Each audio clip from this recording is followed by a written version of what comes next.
Selamat pagi, salam sejahtera bagi kita semua. Perkenalkan, nama saya Oktani Nasari Boru Sejabat, SPMAGR. Saya merupakan dosen Fakultas Sains dan Teknologi, Program Studi Budidaya Perkebunan di Universitas Cutnyadin Medan. Video ini merupakan pernyataan diri dosen untuk unjuk kerja Tridharma Perguruan Tinggi atau PDD UK TPT. Pada kesempatan kali ini saya akan memaparkan tentang mata kuliah yang saya ampu, yaitu hama dan penyakit tanaman, yang merupakan mata kuliah wajib yang didapat pada semester 6 dengan jumlah SKS 3, yaitu teori dan praktikum. Adapun deskripsi mata kuliah ini, mata kuliah hama dan penyakit tanaman ini membahas tentang dasar ilmu hama dan penyakit pada tanaman perkebunan, kerusakan akibat serangan, kemudian juga membahas tentang bioekologi hama dan penyakit pada tanaman perkebunan, kemudian distribusi penyakit, serta pengendaliannya yang bisa dilakukan. Di awal perkuliahan, saya selalu menyampaikan tentang kontrak perkuliahan, ketentuan perkuliahan, dan bobot penilaian pada mahasiswa. Adapun metode dalam pengajaran yang saya gunakan yaitu menggunakan 3 metode. Yang pertama, delivery, yaitu teknik penyampaian materi dengan buku ajar, kemudian PowerPoint, dan juga menggunakan video. Yang kedua, interaksi, menjelaskan dengan interaksi pada mahasiswa dengan tanya jawab dan diskusi tentang memaparkan suatu masalah. Yang ketiga, assessment, menjelaskan tentang penilaian yang dilakukan terhadap kemampuan mahasiswa dengan memberikan tugas yang didapatkan kemudian dikumpulkan melalui LMS, yaitu Learning Management System, yaitu SIAKAT yang disediakan oleh universitas. Adapun pencapaian pembelajaran hama dan penyakit tanaman setelah menempuh mata kuliah ini adalah mahasiswa mampu menjelaskan, mengetahui, dan memahami tentang hama dan penyakit tanaman. Kedua, mampu menjelaskan dasar-dasar ilmu hama dan penyakit tanaman serta cara pengendaliannya. Ketiga, mampu memahami hama dan penyakit pada tanaman sawit, karet, kakao, kopi, tembakau, tebu, dan teh. Yang keempat, mampu mengendalikan lingkungan pertanian yang terserang organisme pengganggu tanaman. Adapun materinya pada hama dan penyakit tanaman ini adalah pendahuluan, dasar-dasar ilmu hama, hama pada tanaman kelapa sawit, hama pada tanaman karet, hama pada tanaman tembakau dan teh, hama pada tanaman kakao dan tebu, teknik pengendaliannya di lapangan, kemudian dilanjutkan dengan dasar ilmu penyakit tanaman, penyakit pada tanaman perkebunan, daur hidup penyakit, pengendalian penyakit di lapangan, penyakit pada tanaman tembakau dan teh, penyakit pada tanaman kakao dan tebu, dan terakhir yaitu teknik pengendaliannya di lapangan. Berikut saya tampilkan cuplikan proses pembelajaran mata kuliah hama dan penyakit tanaman secara luring di dalam kelas. Baik, selamat siang, salam sejahtera bagi kita semua. Pada hari ini kita akan membahas tentang penyakit pada tanaman perkebunan. Ada yang tahu komoditi tanaman perkebunan itu apa aja?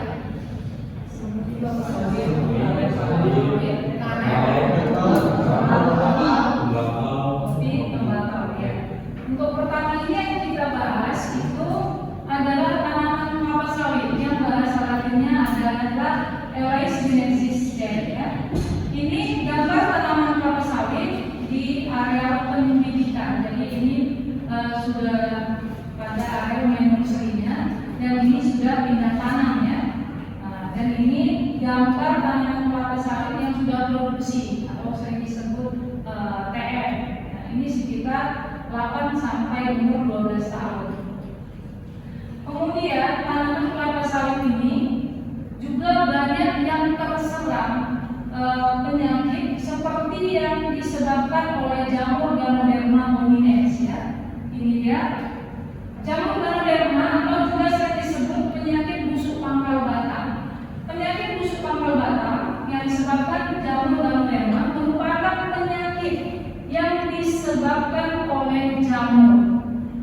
Bisa disebabkan oleh Ganoderma species Acranatum, Ganoderma lucidum, dan Ganoderma pseudoperum ya. Tapi paling banyak itu untuk Sumatera Utara disebabkan oleh jamur Ganoderma hominis.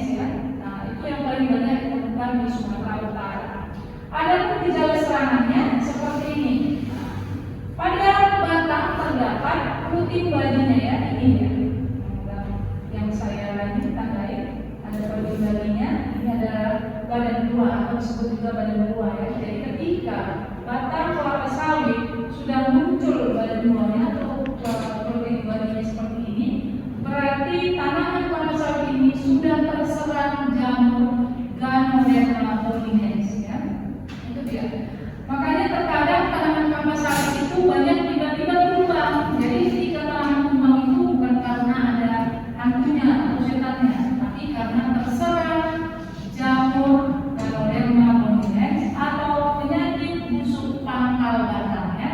Nah, gejala serangan yang muncul itu ada tumbuh buah. Nah, ini dia ada tumbuh buah. Muncul tumbuh buah jamur pada pangkal batang. Kemudian seluruh tajuk dan daun menguning dan pucat. Daun-daun sebelah bawah tajuk berangsur-angsur merunduk. Untuk gejala serangan pada daun ini ya bisa kita lihat. Jadi tanaman daun kelapa sawit, daun kelapa sawit itu tampak merunduk dan agak kuning-kuningan dia ya, seperti ini. Dan jika gejala serangan yang berat, maka tanaman kelapa sawit ini bisa tumbang, ya, tumbang tiba-tiba, tak ada angin, tak ada hujan, tumbang akibat terserang jamur Ganoderma. Cara pengendalian itu yang biasa dilakukan, dan pengendalian secara mekanis. Secara mekanis, pohon yang terserang dan mati akibat penyakit ini dibongkar sampai bagian akarnya, lalu dimusnahkan, bisa dengan cara dibakar, kemudian secara alami dengan drainase yang baik.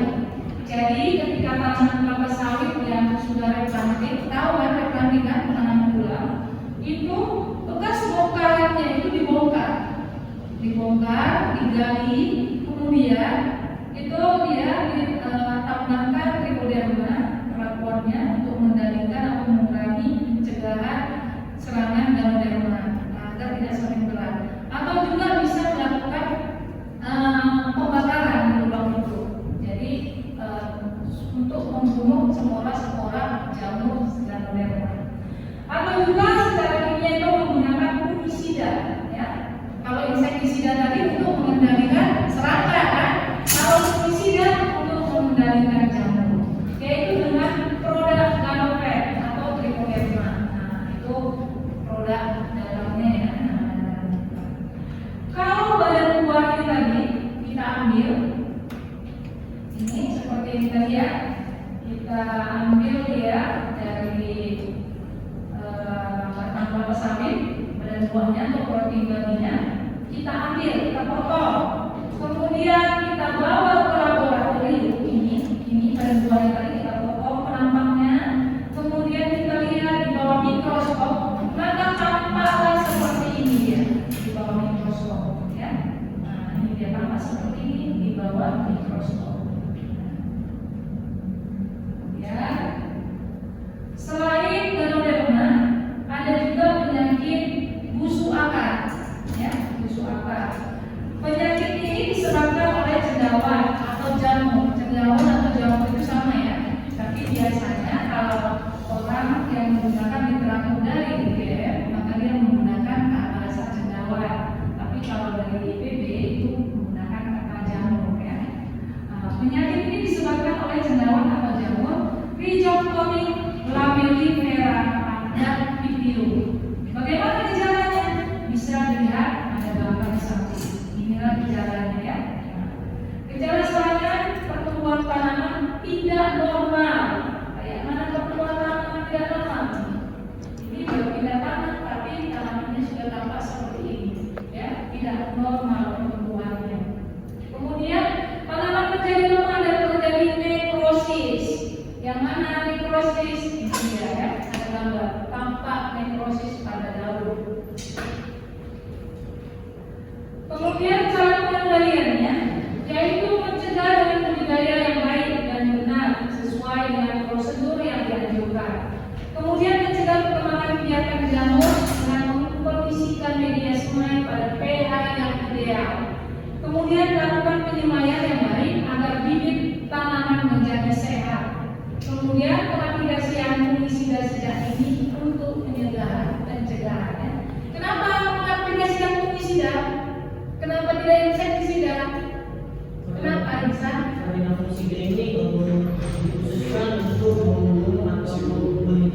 ke jamur. Kenapa? Karena fungsi dari ini pestisida yang khusus untuk membunuh seperti jamur. Ya, jadi fungisida ini fungsinya untuk mengendalikan jamur ya. Fungsinya untuk mengendalikan jamur. Kemudian penyakit berikutnya ada penyakit paru atau juga disebut Crohn disease ya. Penyakit ini disebabkan penyakit keturunan. Oke. Nah, dari tanaman induk ya. Organ itu berarti dari tanaman induknya ya. Ada gejalanya terdapat pelupa yang bengkok dan tidak memiliki helai daun. Nah, kayak ini. Kemudian gejala lainnya itu helai daun mulai pertengahan sampai ujung pelupa kecil-kecil, sobek atau tidak ada sama sekali ya. Pengendalian bisa apa dilakukan menggunakan bibit yang sehat dan berkualitas ya. Itulah perlunya kita menggunakan benih bersertifikat ya kan. Untuk mencegah apa? Mencegah penyakit pajuk atau Crohn disease ini. Itulah pentingnya kita menggunakan benih bersertifikat untuk menanam tanaman ya. Kemudian menyingkirkan tanaman-tanaman yang memiliki gen penyakit pajuk. Jadi ketika sudah tampak di pembibitan seperti ini, jangan lagi tetap tanam ya. Ini harus disingkirkan atau dimusnahkan saja. Untuk tanaman kelapa sawit ada yang bertanya? Ya, silakan. Di sini saya bertanya, apakah benar hewan ternak seperti lembu bisa menyebabkan penyebaran penyakit Ganoderma? Untuk penyebaran penyakit Ganoderma, yakni jadi penyakit Ganoderma ini kan disebabkan oleh jamur ya, jamur Ganoderma boninensis, ada Ganoderma aplanum, Ganoderma lucidum, dan Ganoderma pseudoeum. Tapi untuk di Sumatera Utara yang paling banyak itu diserang oleh jamur Ganoderma boninensis ya. Tidak memandang umur karena belum produksi juga sudah terserang jamur Ganoderma ini ya. Dari yang TBM sampai TF. Jadi banyak di masyarakat sekarang mengira penyebarannya itu disebabkan oleh hewan ternak. Kan banyak ternak seperti lembu ya di kemudian kelapa sawit dilepas. Tapi sebenarnya faktor utamanya perkembangan penyakit penyebarannya itu melalui angin dan tanah ya. Jadi penyebarannya melalui angin dan tanah. Kenapa melalui angin? Karena spora yang ada di sini ini kan jamur ada sporanya kan. Ketika ada angin maka dia terbang ya kan. Kemudian dia juga tular mana ya. Makanya ketika tanaman ini sudah rusak berat sampai dia dibongkar dan bekas pangkal batangnya itu harus dibakar atau dikendalikan ya. Supaya apa? Supaya bekas tanahnya itu tidak menimbulkan penularan pada tanaman yang baru. Jadi kenapa masyarakat berpikir lembu bisa mengakibatkan penyebaran jamur Ganoderma? Itu sebenarnya secara teorinya itu tidak ada yang disebabkan oleh lembu. Tapi kaki lembu ketika dari ladang tanah yang sudah ada sporanya terpijak oleh kaki lembu kemudian pindah ke ladang B, maka sporanya terbawa ke ladang B.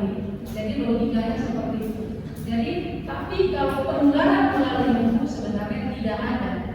Tapi penyebaran melalui telapak kaki lembu di ladang A, pijak sporanya pindah ke ladang B. Nah, seperti itulah penyebaran. Paham?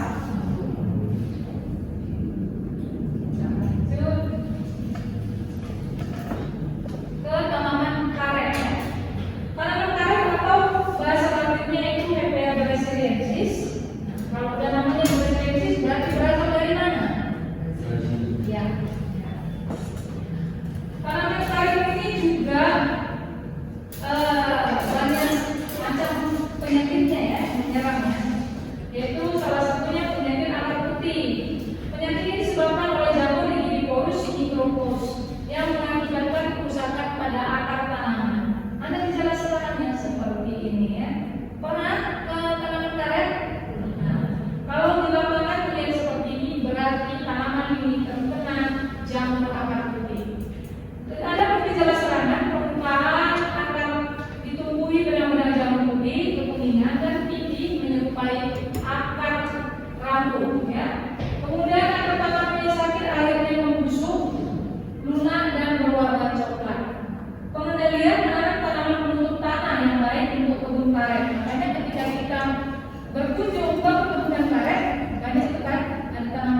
menjalar apa namanya? Apa itu? Mukuna ya.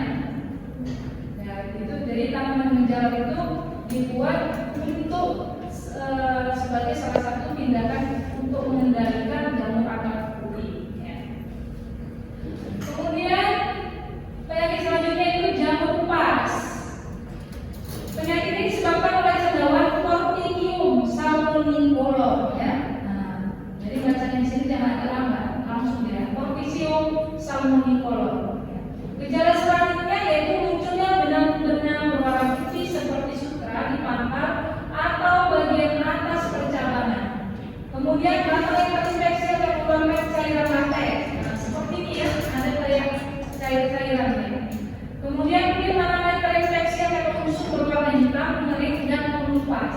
Pengendalian oleskan atau memaskan fungisida seperti yang telah terang. Kemudian ada juga penyakit yang paling juga sering kita dengar pada tanaman karet, yaitu tanaman penyakit kukur daun atau Corynespora ya. Penyakit yang disebabkan cendawan atau jamur Corynespora cassicola.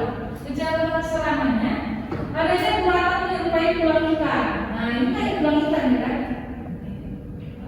Serangan pada daun muda tampak bercak hitam, menyirik emas, pucat dan ujungnya mati serta membunuh. Daun buah juga tampak bercak hitam dan menyirik. Pengendaliannya tanaman terserang sebaiknya diberi pupuk nitrogen dengan dosis tinggi. Apa itu contoh pupuk nitrogen? Apa pupuk? Iya. Nah, contohnya pupuk urea ya. Kemudian lakukan pengembusan serbuk lerang seminggu sekali selama 5 minggu. Nah, ketika ini kita bawa ke laboratorium, kemudian kita berkatakan lihatlah jamurnya, maka di bawah mikroskop tampak seperti ini dia ya. Corynespora cassicola. Kemudian lanjut tanaman berikutnya yaitu tembakau nikot, tembakau yang bahasa latinnya Nicotiana tabacum ya. Ada penyakit Sclerotium crustacea. Siapa yang belum pernah lihat tanaman tembakau? Belum. Kita harus filter ya. Lihat perkebunan tembakau itu ada di PTPN 2, itu ada di Sampang juga, ada juga di Pelumpang ya. Jadi di situ kita bisa melihat langsung tanaman tembakau yang terkena Sclerotium crustacea. Nah, ini seperti ini daunnya. Gejala serangannya busuk daun, daun tampak layu, batang terkulai ini seperti kena air panas ya. Cara pengendaliannya itu adalah rotasi tanaman. Pak, apa maksudnya rotasi tanaman? Siapa yang paham? Rotasi tanaman berarti misal tanaman tembakau itu satu periode jangan ditanam lagi tanaman tembakau, atau jangan tanaman satu famili, diganti dia Pak. Karena kalau terus menerus maka akan selalu terserang penyakit tersebut. Kemudian ada juga penyakit Tobacco-Leptospira. Nah, ini disebabkan oleh virus dia. Gejala selanjutnya daun tembakau terlihat berkerut, tapi daunnya melengkung ke atas, sedang daunnya bengkok, serta daunnya menebal ya. Nah, seperti ini lagi, seperti pada gambar ini, berarti dia terserang virus ya. Cara pengendaliannya kayak mana? Yaitu dengan cara mengendalikan serangan vektor. Tahu maksudnya vektor? Nah, vektor ini biasanya faktornya itu karena adanya serangga. Mungkin serangga menusukkan stiletnya, jarum itu mulutnya itu ke daun ini. Jadi terserang melalui vektor ataupun serangga tersebut, maka tertularlah virus. Kemudian penyakit terakhir pada tanaman tembakau yaitu disebabkan oleh Phytophthora nicotianae. Ya, adalah salah satu penyakit yang disebabkan oleh jamur juga. Gejala serangan tanaman tembakau tampak layu secara tiba-tiba, tampak batang yang membusuk berwarna coklat, daun tembakau menguning dan lainnya seperti ini ya. Nah, bukan terkena air panas ini, tapi terkena jamur yang disebabkan oleh Phytophthora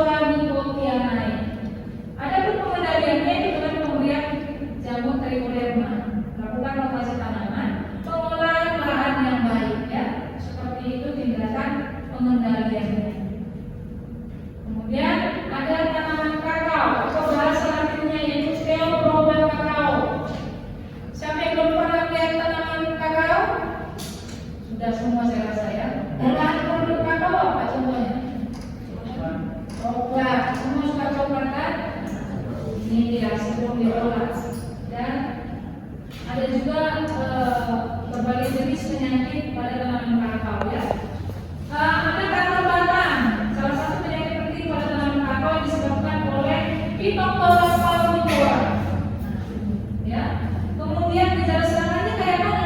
Menggelembung bagian batang atau cabang. Jadi ini dia nampak menggelembung pada cabangnya. Kemudian nampak basah dan membusuk, mengeluarkan cairan ya. Cairan kemerahan seperti lapisan tanah. Kalau sudah nampak ini berarti kena kanker batang yang disebabkan Phytophthora palmipora. Ketika dibawa ke laboratorium maka tampak seperti ini dia, ya. Kemudian ada penyakit antraknose. Pernah dengar antraknose? Biasanya yang kita dengar antraknose itu pada sapi ya, sapi kena antraknose. Tapi ada juga dia pada penyakit tanaman, ya, penyerang tanaman seperti ini. Disebabkan oleh jamur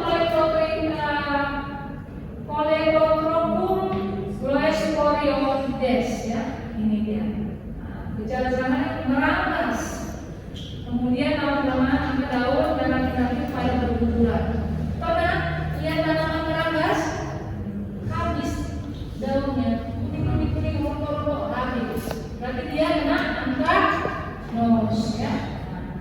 Pengendalian pemetik buah yang busuk atau pangkas dahannya, kemudian petik buah tiap minggu dengan tenaga khusus. Buah yang sudah terkumpul kemudian dibenam dalam tanah sedalam 30 cm.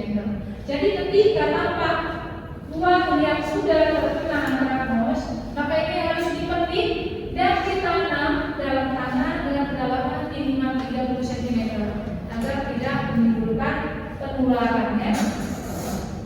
Kemudian busuk buah, pernah lihat seperti ini dalam kakao setengah busuk. Nah ya, disebabkan oleh apa?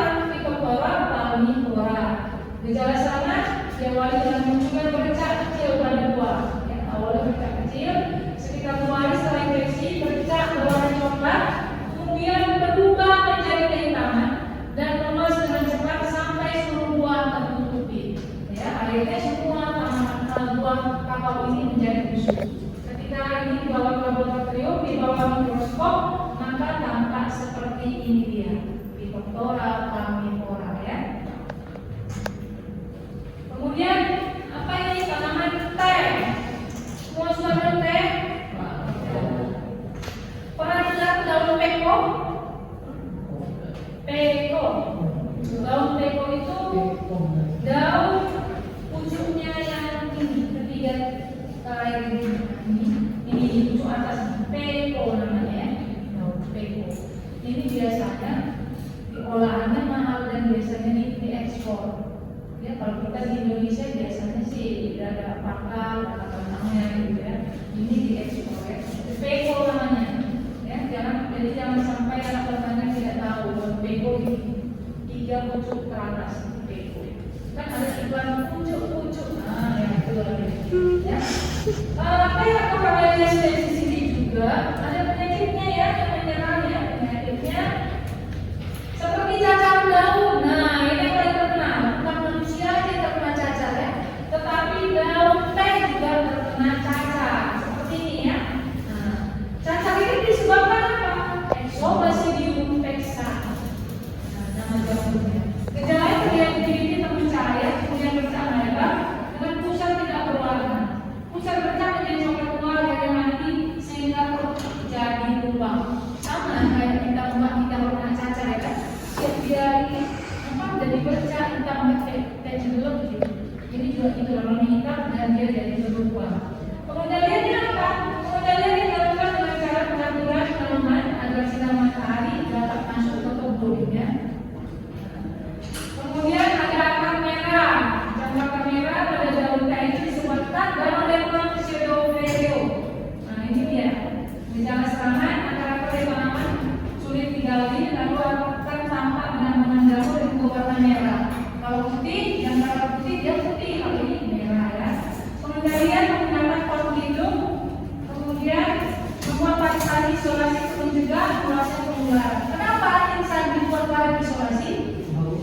Dibuat parit-parit isolasi untuk mencegah meluasnya penularan. Kenapa dibuat parit isolasi?